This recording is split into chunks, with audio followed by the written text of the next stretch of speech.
everybody. Today is going to be multiplying fractions by 1. Please remember that when you put a numerator and denominator, it's the same numerator and the same denominator, then that fraction is equal to 1. 5 over 5 is equal to 1 because 5 goes into 5 once. 25 over 25 is equal to 1. 25 divided by 25 is 1.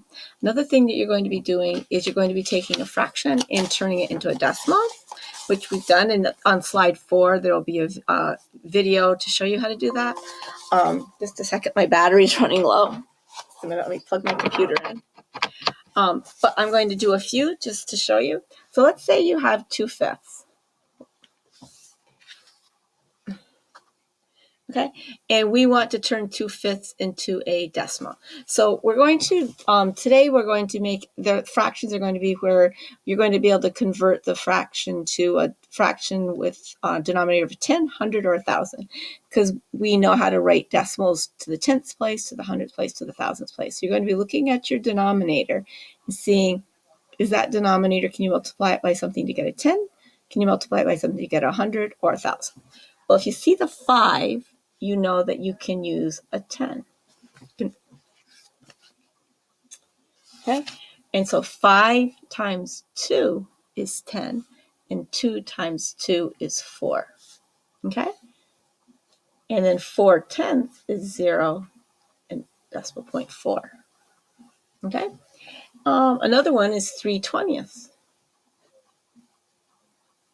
So you look at the 20, and you see, can I make an equivalent fraction with a denominator of 10, 100, or 1,000?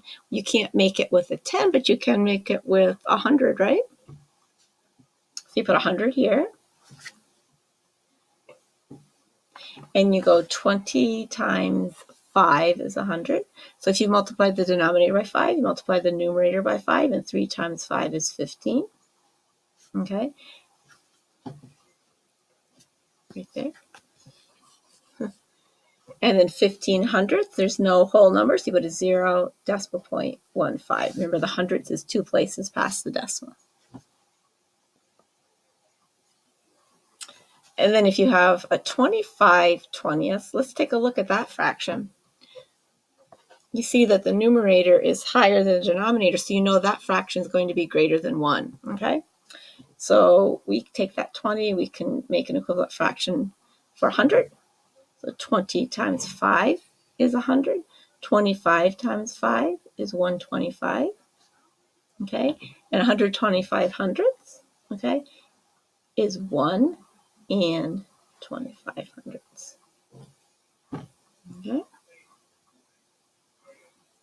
Because 100 goes into 100 goes into 125 once with 25 left over, and 1 and 25/100ths. Okay, so that's some of the stuff that you'll be doing today in math. So go watch the video on slide 4 and go ahead and then do all your Zern lesson. Bye.